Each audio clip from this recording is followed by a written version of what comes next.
Savez-vous comment être systématiquement heureux? Je n'avais pas de réponse à cette question pour des années, mais maintenant je l'ai et je voudrais la partager avec vous.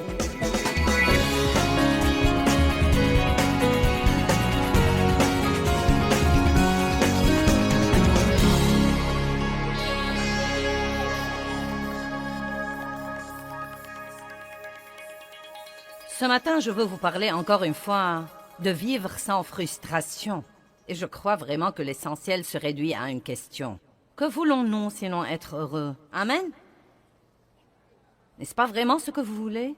Même les autres choses que vous croyez que vous les voulez parce que vous croyez qu'elles vous rendront heureux. Ou, vous savez, si vous aviez plus d'argent ou une meilleure maison, vous seriez heureux. Si votre conjoint était sauvé, vous seriez heureux. Si vous étiez marié ou si vous n'étiez pas marié, vous seriez heureux. Et donc, toutes les choses que nous croyons que nous voulons. L'essentiel de ce que nous voulons tous est que nous voulons nous lever et être vraiment heureux. Et jouir du jour et ne pas être malheureux et ne pas être frustré. Et déçu et découragé et tout ce genre de rebut. Et donc, il y a un moyen de vivre le genre de vie que nous voulons. Jésus est mort pour nous donner exactement ce genre de vie. Dans Jean chapitre 10, verset 10, il dit « Le voleur ne vient que pour voler, tuer et détruire, mais je suis venu afin que vous ayez la vie et que vous en jouissiez et que vous l'ayez abondamment, complètement, jusqu'au débordement. » Nous devons apprendre à abandonner et à jouir de la vie que nous avons. Maintenant, j'ai fini la session la nuit dernière en encourageant les gens à prendre la décision d'aimer leur vie, d'arrêter de vouloir la vie de quelqu'un d'autre et d'aimer leur vie.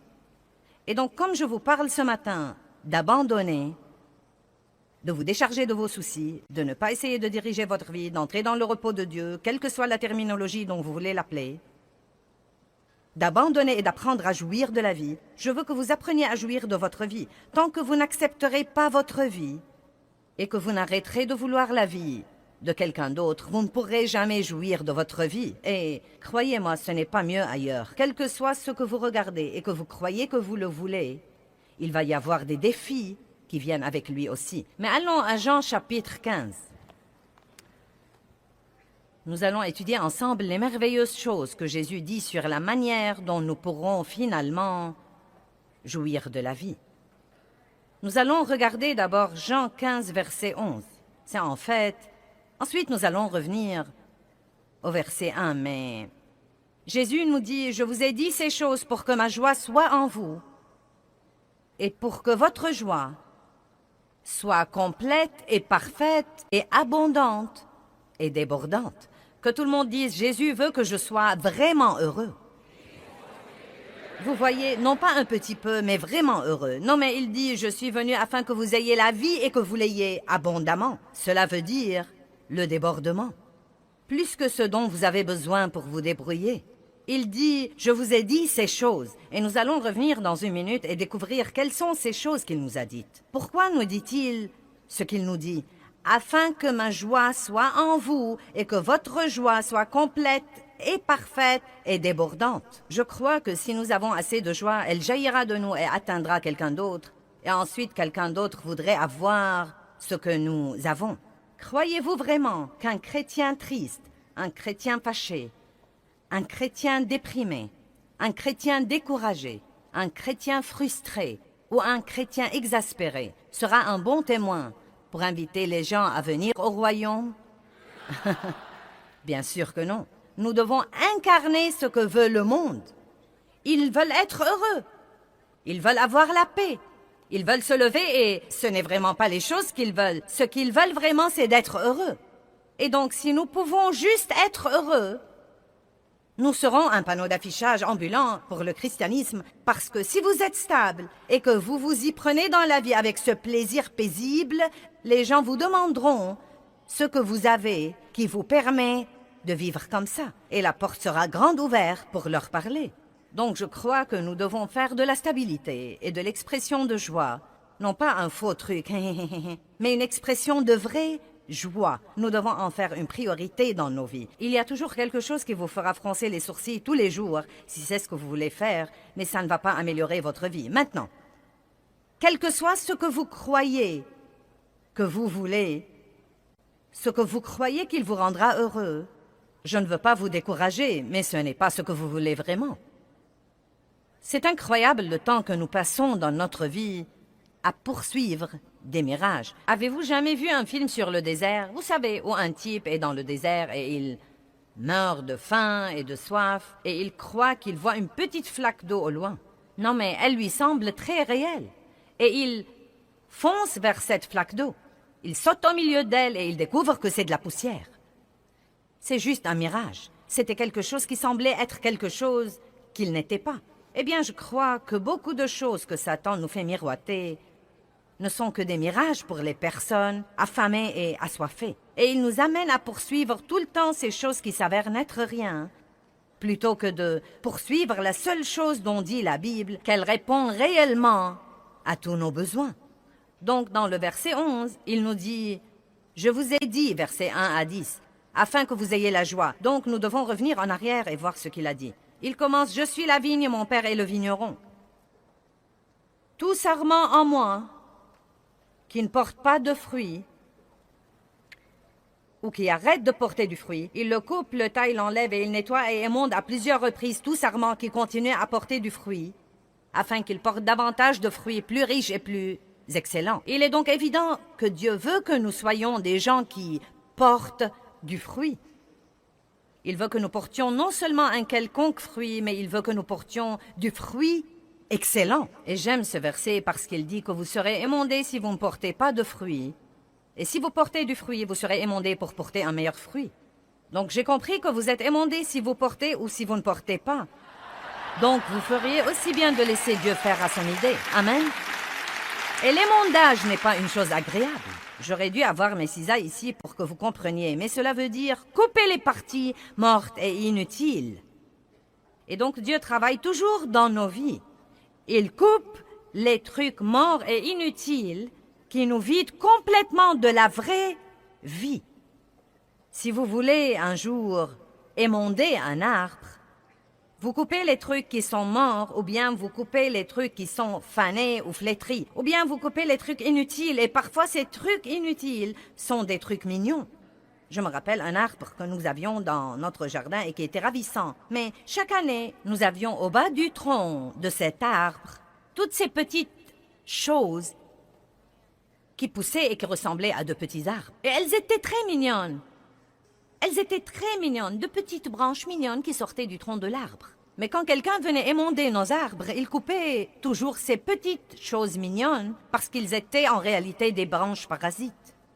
Elles ne servaient vraiment à rien. Elles étaient juste là, elles étaient mignonnes et elles vidaient l'arbre de sa vie et empêchaient les vraies branches d'avoir tout ce dont elles avaient besoin. Et donc certains d'entre vous ont quelques branches parasites qui traînent dans votre vie et qui vous vident continuellement de la vie. Et si vous le lui permettez, Jésus viendra émonder ces trucs. C'est tous ces trucs que vous essayez de faire qui ne vous avancent en rien et ne vous servent à rien, ou ces choses que vous croyez que vous devez avoir pour être heureux, et vous êtes frustrés parce que Dieu ne vous les donne pas, et vous réprimandez le diable car vous savez qu'il vous entrave. Et la vérité est que Dieu ne vous donne pas ce que vous demandez, parce qu'il sait déjà que ce n'est pas ce que vous voulez, et vous êtes le seul à ne pas le savoir. Vous devez donc vous fier à Dieu qui fera pour vous ce qu'il y a de mieux. Allez, que quelqu'un loue Dieu.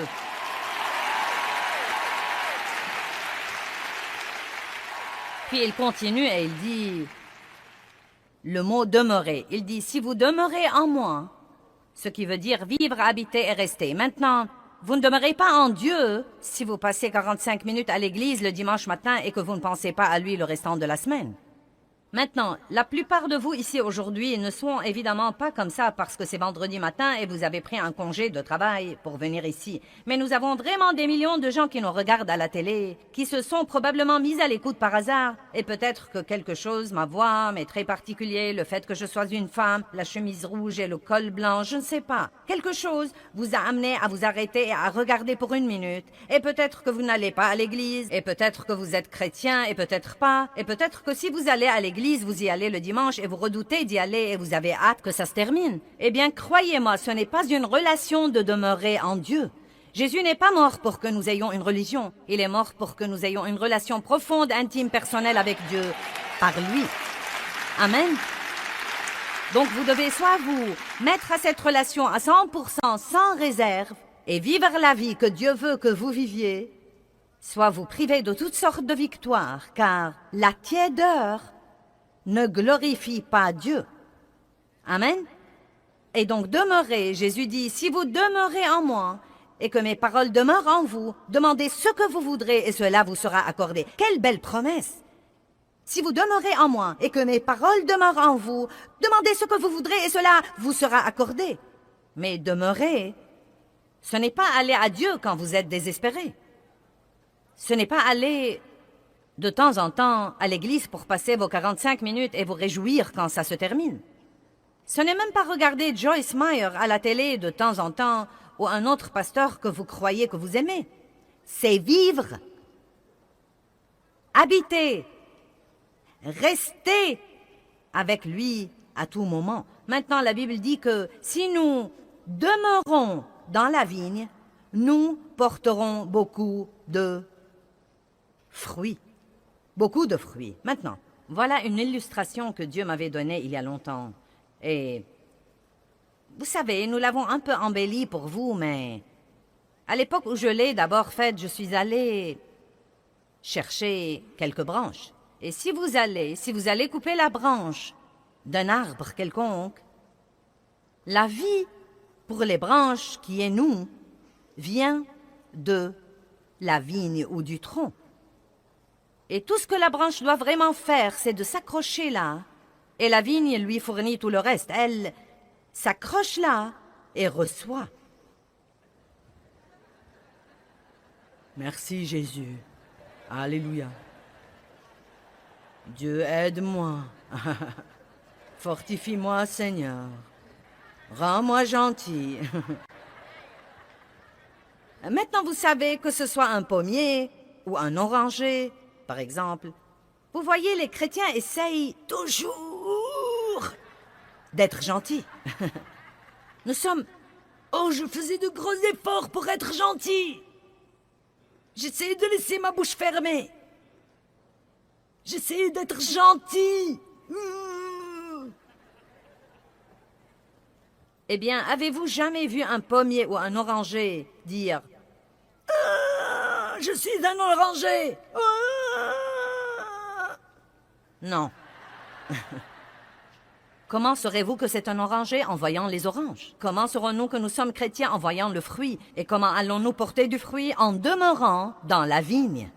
Vous n'allez pas porter du fruit en luttant et en étant frustré et en essayant de faire que ça se produise. Vous avez besoin de plus de temps dans la parole, plus de temps dans la communion, plus de temps dans l'adoration, plus de temps de s'accrocher à la vigne, d'aimer Dieu, d'adorer Dieu. Vous devez venir comme un petit enfant tous les jours et dire « Tu sais quoi, Seigneur? Je ne peux rien faire sans toi. Et si je veux aller dans le monde aujourd'hui et être gentil, j'ai besoin d'un téléchargement de toi. » Eh bien, que faisons-nous? Nous avons 3 bons jours et ensuite nous croyons que nous n'avons plus besoin de Dieu.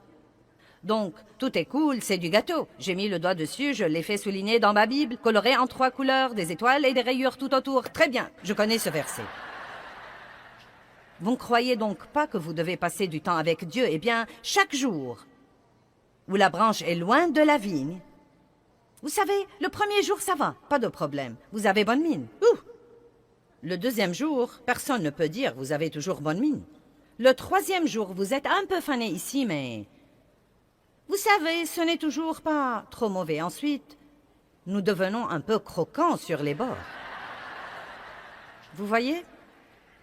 Vous savez, un peu croquant. Mince alors. Le 5e jour, il n'y a qu'un petit truc vert là. Tout le reste s'est dégradé et il n'y a plus qu'une petite chose que nous pouvons faire. Et le 6e jour, vous êtes un vrai gâchis. Eh bien, vous savez quoi? C'est comme ça que j'ai vécu pendant des années et des années et des années, jusqu'à ce que j'ai finalement compris que si je veux rester comme ça et porter du fruit avec facilité, je dois rester dans la vigne. Je dois passer un temps avec Dieu, avoir la force dont j'ai besoin pour être ce qu'il veut que je sois, pour faire ce qu'il veut que je fasse, et ensuite je vais être une petite heureuse campeuse. Vous pouvez venir prendre ceci. Merci beaucoup. Êtes-vous venu ce matin avec quelqu'un qui est croquant sur les bords?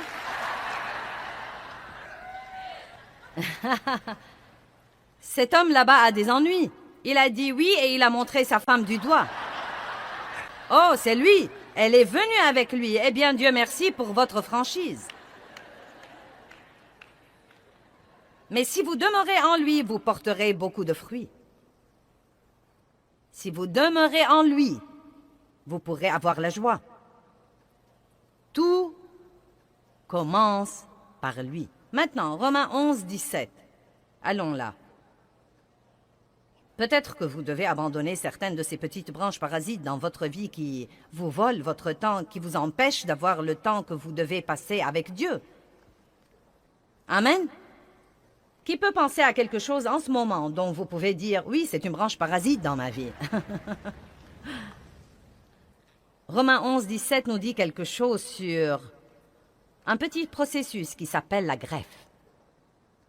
Et je veux vous expliquer ce que c'est parce que je crois que c'est un beau principe. Mais si quelques-unes des branches ont été coupées, tandis que toi, olivier sauvage, tu as été greffé parmi les branches restantes pour partager la richesse de la racine et de la sève de l'olivier. Et ensuite, il dit quelques autres choses, mais ce qu'il dit, c'est que les Juifs étaient comme les branches naturelles, mais à cause de l'incroyance, certains ont été coupés.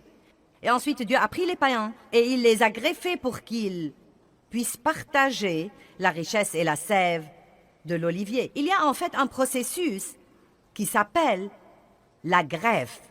Et si vous êtes des botanistes, je crois que ce sont les gens qui s'occupent des arbres et des plantes. Vous comprendrez ça, mais je n'avais pas la moindre idée de ce que c'était. Donc quand je l'ai étudié, c'était passionnant pour moi, car si vous avez une plante qui meurt, et c'est le cas de la plupart des gens, fanée et mourante et à peine survivant de jour en jour, vous pouvez en fait aller à une plante saine et vous pouvez faire une entaille dans cette plante. Vous devez faire une entaille ou une ouverture dans la vigne ou le tronc et vous pouvez insérer cette petite partie morte ou cette partie presque morte et la rafistoler et lui donner un bon système de support. Et si elle reste là, la vie de la vigne sera injectée dans cette branche malade et dans quelque temps, elle sera saine et rétablie.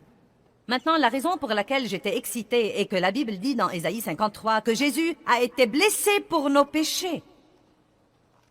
Quand Jésus est mort sur cette croix et qu'il était blessé et qu'il saignait, cela a ouvert un endroit dans sa vie pour que nous soyons greffés. Et ce que nous devons faire ensuite, c'est de demeurer là et de recevoir la vie qu'il a à nous donner et qui nous ramènera à la guérison. N'est-ce pas merveilleux? Allez, louez Dieu.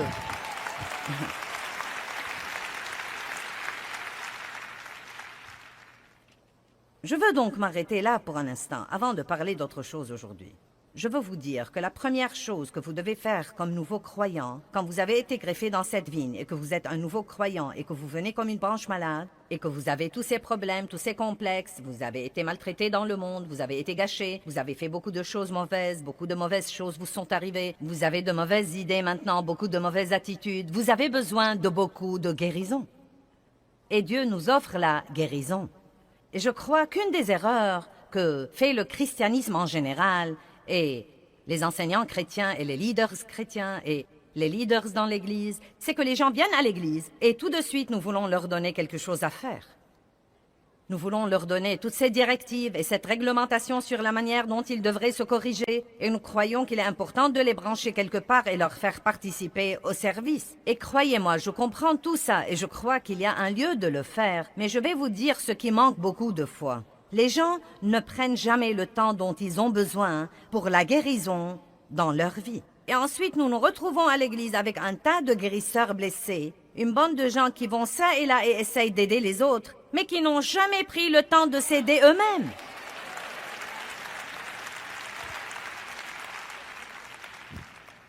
Vous voyez, je me lasse tellement d'essayer de m'occuper, par exemple, de chrétiens qui manquent d'assurance.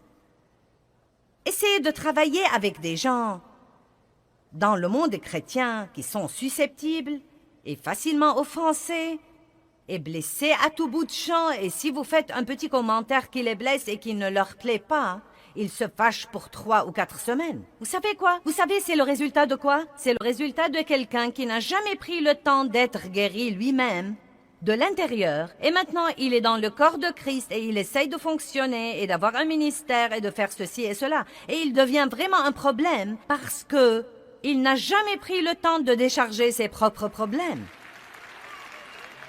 Et je vais juste vous dire que si vous luttez, ce que vous devez peut-être faire, c'est de prendre une année de congé de tout ce que vous croyez que vous devez faire, et vous devez juste vous accrocher à la vigne. Vous devez juste dire, je vais prendre une année pour m'accrocher. Et les gens n'aiment pas que vous leur dites ça, parce que ça leur fait croire que vous ne faites rien.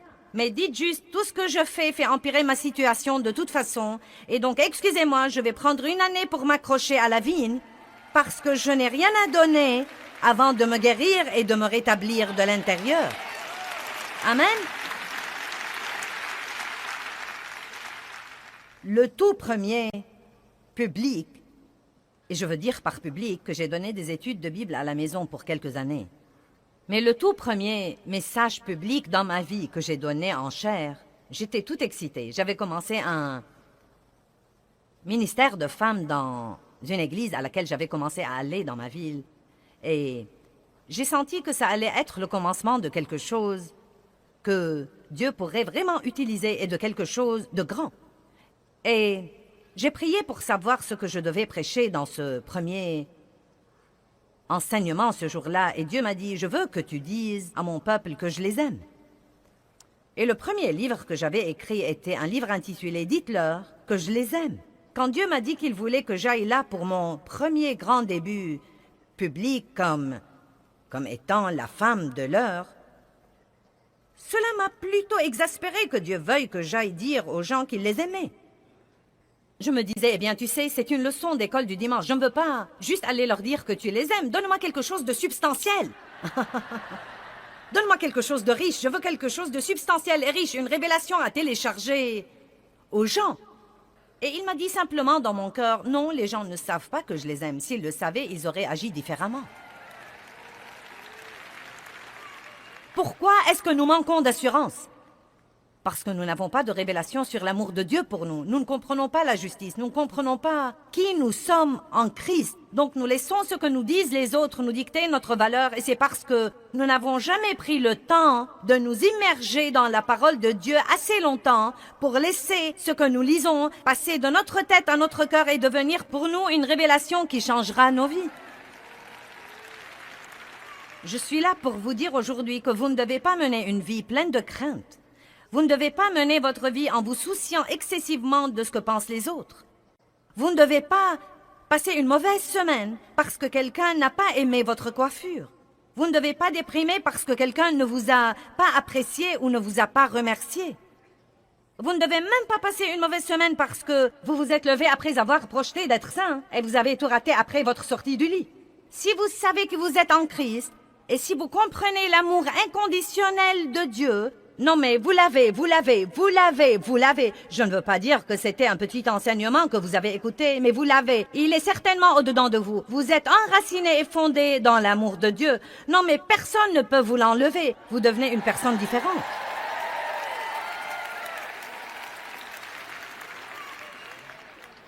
Je croyais que je savais ce qu'était l'amour de Dieu, mais je ne le savais pas.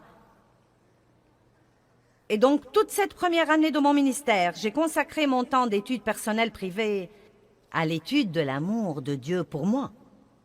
J'avais été victime d'abus sexuels dans mon enfance et je n'ai pas compris l'amour comme il faut, surtout pas l'amour inconditionnel. Il me semblait que, quand j'étais jeune, si je travaillais, ça m'évitait beaucoup d'ennuis à la maison. Et donc, je suis devenue un bourreau de travail pour avoir de la valeur. Et certains d'entre vous tirent leur valeur d'être perfectionnistes et, vous savez, nous la tirons en partie de notre physique et en partie de nos connaissances et toutes ces autres choses dont nous devons tirer notre valeur. Nous devons la tirer de qui nous sommes en Christ. Et donc Dieu a pris une année entière. Non mais j'ai lu tous les versets sur l'amour de Dieu. J'ai acheté des livres sur l'amour de Dieu. J'ai écrit des notes sur l'amour de Dieu. Et une des choses que je faisais et qui était précieuse pour moi était que je me regardais dans le miroir et je disais, Joyce, Dieu t'aime. Toi qui es là, Dieu t'aime à toi. Il t'a créé. Il a son œil sur toi tout le temps. Il a un bon plan pour toi. Dieu t'aime personnellement. Quel que soit ce que disent tous les autres, Dieu dit que tu es précieuse à ses yeux, tu as de la valeur, Dieu t'aime. Et je conduisais la voiture et je faisais un tour et je disais, Dieu m'aime beaucoup. Dieu m'aime à moi. Et vous savez, pour longtemps, c'était uniquement Dieu m'aime, Dieu m'aime, Dieu m'aime. Et croyez-moi, un jour, ceci est passé de ma tête à mon cœur et j'ai dit, Dieu m'aime beaucoup, Dieu m'aime à moi, à moi.